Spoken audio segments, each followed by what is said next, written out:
Nice one, Stephen Cruz, our floor director, and also our director inside the van today is Elmon Salvahan, and his game producer is R.R. Romano Andre Felix, alongside the Stingray former NCAA champ, Ray Nambatak. Two teams vying for Final Four spots. On open three, Miranda strokes it. And Ray De La Rosa smartly letting the ball go out of bounds. He knows possession will stay with his squad, with JRU. Grabe, no? Ganun kainit tong season 99, Ray. Well, San Sebastian officially out, Arellano officially out, Letrano also officially out of contention. So we're talking about 7 teams. 7 koponan, 7 eskwelahan ang naglalaban for 4 remaining spots, for Final Four spots. Imagine mo, Andre. Mapua, LPU, Benil, JRU, San Beda, EAC, and Perpetual. Oh! JL is back, and JL beating that buzzer with a 3. Wow, gusto ko yung talagang ball movement na itong Heavy Bombers. Kanina pa nila ginagawa yan. And so far, sobrang effective yung ginagawa nilang ball movement. Hinahanap talaga nila kung sino yung wide open. Good move though by Gortiza. Turning to the left, going back to the right. Ala Ray ng Batak move yun. And yun talaga yung isa sa mga favorite shot nitong But again, Gortiza. if you're EAC, you cannot afford to trade baskets. Di ka pwede makipagpalitan lang ng puntos. And that is the problem that they have to solve here because nakaka-score naman sila offensively. Ang problema nila yung depensa. And especially, Andre, itong game na to, talagang crucial ito para sa dalawang koponan na to. So, kumbaga, every possession, napaka-importante yan. Coseo gets fouled, getting the offensive board. Let's head back courtside now to EAC's side. Christine San Agustin has more on the General's tin. Andre and Ray, kung may rason man daw ang pagkapanalo ng EAC against Arellano in their last game, yan daw ang kakaibang team effort na kanilang pinakita in that day.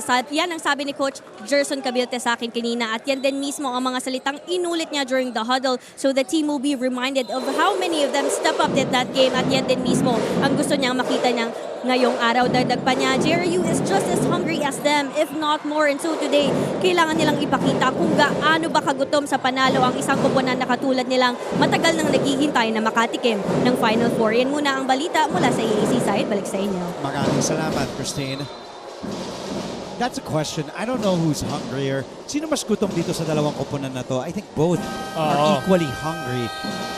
But Coach Gerson and EAC, again, itong Generals, they have never been to the playoffs, never been to the Final Four since joining the NCAA in 2009. We'll take another quick break. 5-point lead for JRU.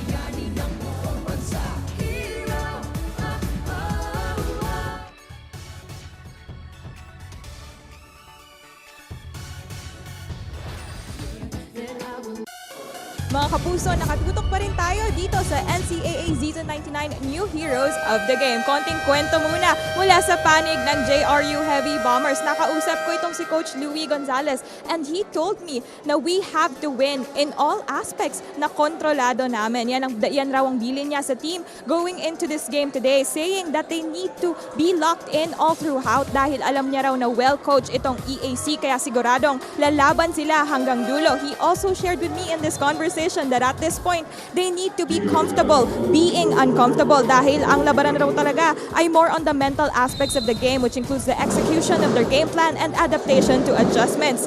Ani nga ni Coach sa akin, we will take care of business kung ano yung nasa harap namin and stay in the moment kung sino yung kalaban namin. Yan muna mula sa panig ng Hub Bombers. Andre and Ray. Maraming salamat. Raisel De La Rosa laces the 3. The miss there for JRU's captain. Here the Generals back up and running here. EAC laces the 3, bullseye! Big 3 for EAC, just keeping in step. Brian Angeles providing quality minutes for Gerson Cabiltes. Kung gusto ng EAC na makalayo rito sa Heavy Bombers, isa sa mga importanteng gawin nitong EAC Generals is yung ma-convert nila yung mga outside shooting nila kasi I'm sure na itong si Coach Louie Gonzalez, isa sa mga game plan na dito sa EAC is yung talagang ibigay yung outside shooting ng EAC Generals. Confidence. Brian Angeles placing that three. Has only made a single three before that shot. 1 out of 5 siya from 3 in this season. So now 2 of 6. Season 99. But biro mo nakakaisang tres ka lang, but that big three, whoo! Whoa, what a drive by JL. Just challenging Maguliano's defense. Grabe din yung tapang nitong si JL De Los Santos. You just really love the heart and effort of JL. He does not care who's in front of him. He will drive strong to the basket. And you know, Dre, kung ikaw isang guard ka and you're going hard to the basket, talagang mabibigyan ka ng magandang reward eh. Like for example, itong free throw ni JL kasi pagka ginawa mong fancy yung layup mo, tendencies kasi niyan, pwede kang mailang eh. Especially, alam mo naman yan sa pagdating sa paint na Tama. ang nandun na, puro bigs na yan eh. Hindi naman yan undersized big. Kundi, mga umpad yan eh, mga Maguliano yan eh. Challenge ka pa. Oo. So kailangan talaga go hard ka lagi every time na gusto mong atake sa loob. De Los Santos missing his first, getting his second free throw there. You know, interestingly enough, I just remembered you also played for Coach Louie Gonzalez, and you played for Coach Aldenayo, winning a championship with him. And JL playing for Coach Louie. We don't know if he's going to play for Coach Alden, but we know he was drafted to the pros by Coach Alden. So ano sa tingin mong nagustuhan ni Coach Alden dito kay JL De Los Santos? Nakikita naman natin yung playing style nitong ni JL, Andre, na talagang kaya niya mag-create para sa mga teammates niya and hindi mo rin siya pwedeng iwanan sa labas eh. And pag nag-overhelp ka naman sa kanya, aatakihin ka niya. So yun yung isa sa mga tingin ko nakita ni Coach Alden kaya siya din draft, kinuha nila. Alam mo kung tatanungin mo ako as Ralph Robin, checking back in, giving Brian Angeles a rest, and he gets high fives at si Angeles. Quality minutes ang binigay ni Brian Angeles, hitting that three here in the second period. Jonicio, 10 to shoot for the Heavy Bombers. Argente launches the three. You don't want to leave him open for three. But Jonicio gets the ball back. Possession para sa JRU Heavy Bombers. Argente now giving it. JL back to Argente. Gets fouled by Ralph Robin. Now going back to my point. Yes. Kung tatanungin mo kung may nakikita ako similarities nyo ni JL De Los Santos. And the reason I'm comparing, I know it's kind of unfair for him, unfair for you because you're already in the pros. You're doing so well, Ray. And you won a championship in the NCAA. But you've played for Louie Gonzalez. You played for Aldenayo. Pareho kayong mataas yung high basketball IQ. That's the thing. Yun yung nakikita ko. Pareho kayong mautak maglaro. Argente launches another. Still 0 of 2 from beyond the arc. Back to EAC. Oh, Maguliano losing a handle on the ball. Bertiza tried to get it back for EAC. Tumatakbo si JL inside. Junicia thought about it, but he gets that one-handed drop to go down, and that will force EAC to call another timeout. 5-point lead, 6 minutes remaining here in the second quarter.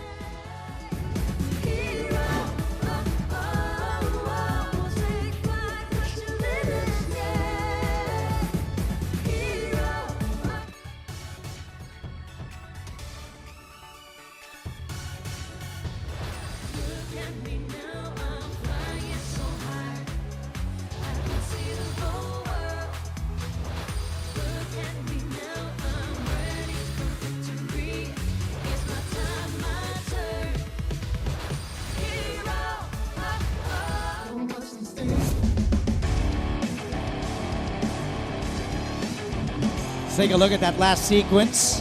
Junicia getting it back, and then JL. One of the things that we love about De Los Santos, he's a willing passer, giving it to his teammate. We know JL can rack up points, but Yes. De Los Santos, he also can create points for his teammates. He's a willing passer just like you. Yes, Ray Nabala. tama at correct yung sinabi mo kanina, Dre, na talagang itong si JL De Los Santos, talagang napakataas ng basketball IQ nito, and kaya siguro sobrang nagustuhan ni Coach Alden Ayo itong si JL De Los Santos. It's because of his high basketball IQ, and hindi lahat ganun, Andre, ha? That's true. Talagang sobrang taas. Di mo Alam na niya eh. matuturo naman yun eh. Oo. Gertiza looking, going to Cosejo. Cosejo trapped. Ilalabas muna ni Kinal. Kinal spots, fires, and knocks down that triple. And look at the Generals knocking down threes here. Nicole Kinal and Brian Angeles earlier hit a three, keeping the Generals just within a single possession. Giab bumping bodies with Maguliano. Over the back foul. Merong isa sa mga pinaka-consistent player si Coach Louie Gonzalez. Walang iba kundi itong si Joshua Giab, Andre. Oh yeah. As we take a look at that three from Nicole Kinal, his first three, second three made by EAC here in this game. And going back to your point there, Ray, Giab, alam niya yung role niya eh. Yes. He knows what he has to do. Set screens, play defense, get the boards. Meantime, Nat Cosejo now tying things up at 33 all for a first deadlock in this game. 5 minutes to go in the first half. De Los Santos and Kinal will be called for the foul. The reach in there by Kinal. At kita mo, tinrap nila si Maguliano sa labas. But Gortiza, noticing an open teammate and finding Nat Cosejo for that easy two. Oh, Cosejo getting the ball back for EAC. Stripped away is Maguliano. Back to JRU. De Los Santos looking. Going down to Giab. Giab, bounce pass. Oh, but denied by Cosejo. Jonicio for three.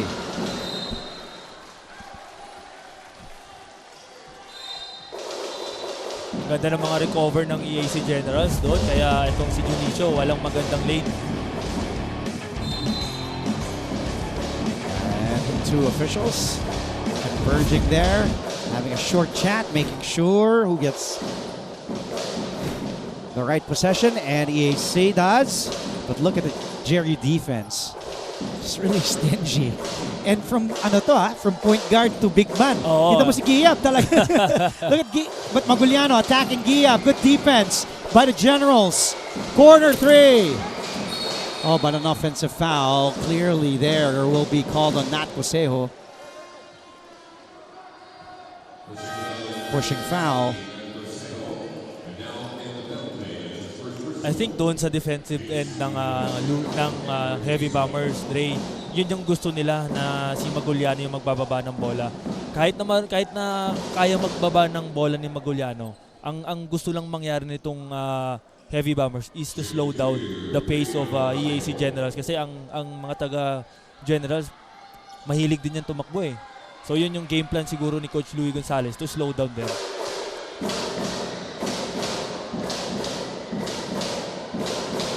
Pabico at the line.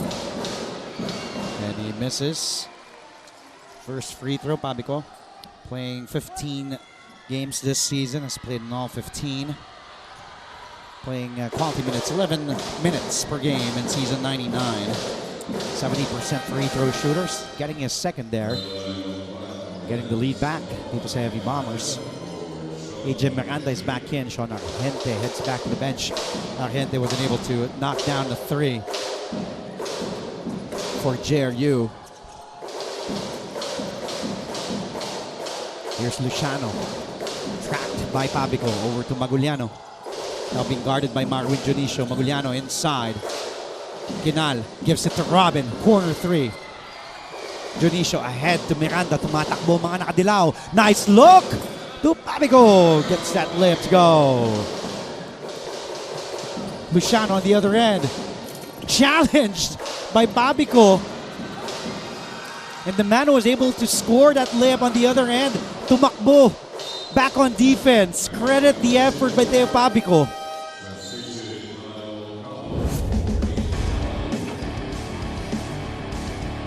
Then drive ni AJ Miranda to Pabico. Tignan mo, siya makaka-layup. Tatakbo sa kabila yan eh. Then sa kabilang side, siya din yung challenge. Let's see, ito. Luciano will attack. Di ba si Ayun. Papi ko nandun na kagad? Oo. Tinan mo. Good Di ba? challenge, good challenge. Grabe. End to end. Papico has it. The kick out. A-Gem thought about it. Goes close. Shot clock violation. Good, honest defense for EAC. Earl Umpad is back on the floor for Gerson Cabiltes. Maganda sana yung ginawa ni Ajem doon kasi nga nakita niya ang challenge si Earl Umpad eh. Kaya lang na kinulang lang sa oras itong si Ajem. Kasi napakagat din niya dun sa fake si Oo. Umpad eh. Good idea na sana kaya lang kinapos lang sa oras. And that's what you want if you're JRU, to draw that 6'8" frame. The Yes. Umpad outside, not to be there as the last line of defense as the anchor. Maguliano has it. Quick double by JRU. And look at the number of yellow shirts hounding Maguliano. 5 to shoot. Robin has to let that one go. Nice look inside to Luciano, who misses. Umpad gets the offensive board. And he gets fouled. Pabico says, it's all ball. It's all ball.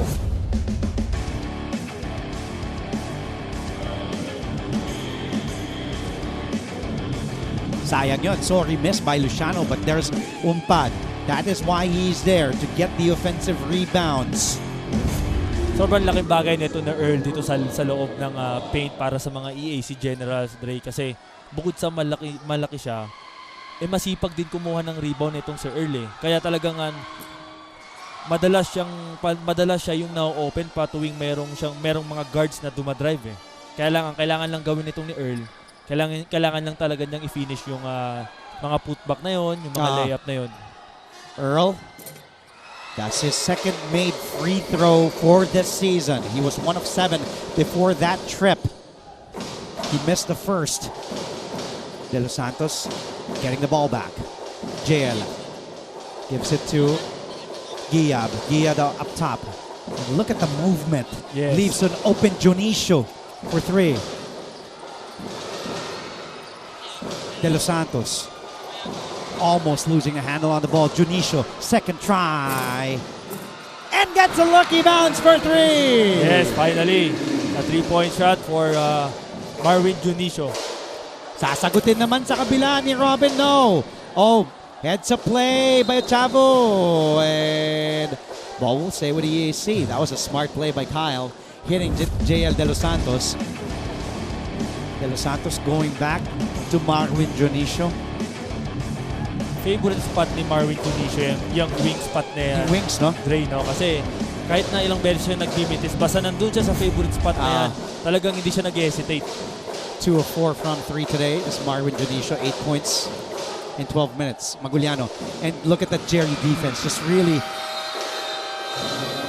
again, another excellent defensive sequence for the Heavy Bombers. Game plan talaga ng Heavy Bombers yan na tuwing nasa post itong si JP Maguliano, automatic. Quick double. Kasi maraming nagagawa itong si JP pag nandun na siya sa loob eh. Hindi pwedeng single man defense lang para kay JP dahil kaya niyang brasuin kung sino man yung bumabantay sa kanya sa loob eh. JRU and EAC both with 6 turnovers. But the Heavy Bombers have 11 assists. Samantalang EAC just 3 today. And that's because of their ball movement, Andre, na kanina ba natin nakikita doon pa lang sa first quarter. And yun yung gustong i-emphasize ni Coach Louie Gonzalez, yung ball movement ng team niya. Nabato naman yun ni Giab in time. He gets it back. Ooh, but sorry, miss. De Los Santos. No, this is gonna be a problem. It will be foul number 3. But look at JL giving the thumbs up to Coach Louie. Sabi niya, okay lang coach, dito lang ako, okay lang ako. Pero mukhang ilalabas siya. Yes. Tingnan mo si JL, ayaw lumabas. Look at De Los Santos. He knew it. That was his third personal foul. Minsan kasi Dre, ganun eh. Nangyayari yun eh. Ako as a player, Dre na minsan napa-foul trouble ako. Pero alam ko sa sarili ko, paano pa rin ako dumepensa na kahit foul trouble ako. Ayaw niya lumabas. Pero sabi ni Coach Louie, ayoko isugal. Yes. Masyado ka-importante. Gortiza hanging in the air. King Gortiza. Believe din ako dito kay King Gortiza, Dre, kasi Laban, no? despite na marami na siyang iniindang injuries nung first round pa lang, pero eto pa rin siya. Yes. ito pa rin siya ngayon. Talagang lumalaban siya and makikita mo dun sa bata, sa body language niya, yung puso niya, yung body language na gusto niyang manalo. Miranda, long rebound, goes back to JRU. Medina gets fouled. Here's Ochavo, that last sequence. Ochavo, the drive on Miranda, and then he sees, nako, libre si Gortiza, attacking the basket. Gortiza now with 7. 10 minutes off the bench. Sabi siguro nito ni King, saka na ako magpahinga pagtapos ng game ng Heavy Bombers kasi alam niya gaano ka-importante itong game na to eh. Pati pag talagang wala ng chance sa mga Final Four. Kasi sayang eh, di ba? Yes. Mas maganda nang binigay mo na lahat. Di ba? Na alam mo na, sabi mong nilaro ko lahat. Ngayon, kung di umabot sa Final Four, at least nabigay ko. Pero kung makaabot, di okay. Yes, and at least wala kang regret sa sarili mo. Correct. Dre, na, Correct. baga, kahit man may injury ako, binigay ko pa rin yung best ko. Oh, but a miss. But there's Giab. Look at just, kita mo yung Yes. di ba, yung, kahit nakapikit pa itong mga to, baka alam ko kung nasan nakapwesto yung mga, di ba, Giab, kiyo niya yung bola, pwede nga nang iangat yun, binigay pa rin kay Junicio. And dyan yung kagandahan kay Joshua Giab, Dre, na talagang alam niya yung role niya sa team. Hindi niya kailangan pumuntos ng malaki. Basta as long as nagagawa niya ng maayos yung role niya, masaya na siya doon sa ginagawa niya. Gortiza laces the 3. And Junicio will be called for the foul. As he and Luciano were battling for position. JRU is the number 2 team in the NCAA this season in assists, just next to LPU. LPU is also, one of the teams where they share the basketball. 19 assists per game.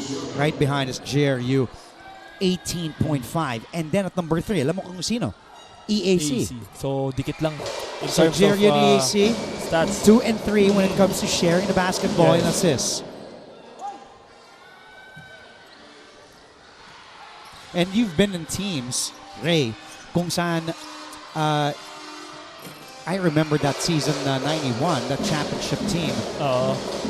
Ang dami yung, kumbaga, dami yung firepower. You got Mark Cruz coming off the bench. You know he can score bunches. Yes. You got yourself. And then, Kevin Racal, Bong Quinto, John Jeric Soliano, Balanza. Jeric Balanza.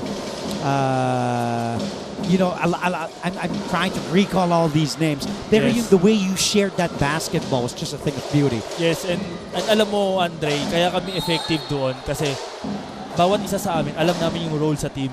So kung meron mang isang main guy or first priority namin in terms of offense, doon kami kay Mark Cruz and Kevin Racal. Macjor Louis, ikaw din naman eh. Ikaw pinupuntahan din nun, no? Ano lang ako doon kumbaga... Sino yung foreign player nyo? May foreign player kayo, hindi ko maalala. Si Felix Aprico. Joke lang, hindi siya foreign. Baka nanonood si Felix. Batiin Oy, na natin, Felix. Felix, kung nanonood ka ba Yung ngayon. tinapon sa'yo. Hindi, nakakatawa kasi that year, di ba wala kayong foreign player? Yes. Tapos si Felix yung sinasabi siya yung foreign player. Yun, Andre, maganda Alam din niya yung role niya. Correct, yes. Hindi niya kailangan rebound. Hindi niya kailangan umiscore. Pero sa rebound, doon mo siya maaasahan. Minsan nga, Dre, meron siya, as I remember, meron kaming game na 2 points and 15 rebounds siya. And 3 blocks, something like that. So talagang pagdating sa rebound, meron kang isang teammate o teammates na maaasahan mo doon. But alam mo, yun lang yung gagawin talaga. Depensa, Yes. rebound. Louis Gonzalez having a chat with our official. I think may re-review ang ating mga opisyalis dito. Our crew chief is Anthony Sulit. There he is, wearing shirt number 1. Dalawang international referee ang nakatoka ngayong araw. Toti Celeste is wearing shirt number 68. He will be joining Anthony Sulit. There he is. So dalawang international referee and then national referee JR Torres. Not seen on the screens but he's completing that 3-man officiating crew. Ito yung gusto yata i-review. There's that foul by Junicio may push and then Maguliano. Pero kasi ang tinamaan nga si Luciano eh. And then was he stepping out of bounds? I think ang daming gusto nilang i-review.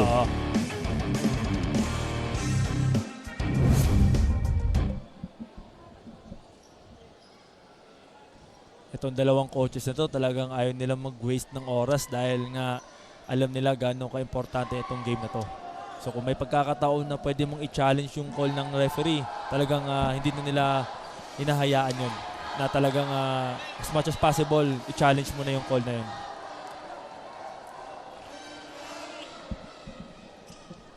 And just to add dun sa sinasabi mo, Ray, ginagamit na nilang oportunidad din to. Tingnan mo si Coach Louie, ang JRU. Yes. Kinausap lahat. Oo. Diba? Habang nire-review pa ng Oo. mga referees. At kanina, kinausap na rin ni Gerson yung kanyang mga manlalaro sa floor. And medyo natatagalan lang. And they have to take different angles dito. And both teams don't have timeouts remaining here in the first half. 18 seconds left. 40-39 is the score. Biggest lead of JRU was at 9 earlier in the first quarter. Samantala, ito namang EAC Generals, never pa lumamang in this game. Nagtabla tayo, 33 all ang score. So after the review,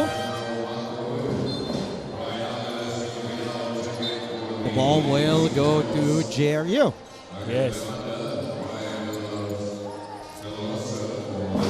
Most likely, Dre, last shot na ito para De Los sa Santos mga is back. Heavy Huh? Bombers. De Los Santos is back on the floor. Right, De La Rosa as Roel. Quick trap there by EACU. Mabibitaw ni Junicio. Mapipulot ni Miranda. 14 to go. Shot clock is dead.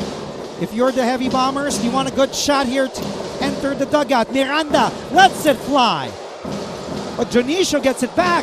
De Los Santos lets it go. He knew time was winding down. And look, Coach Louie not happy with how that ended because he felt they could have settled for a better shot.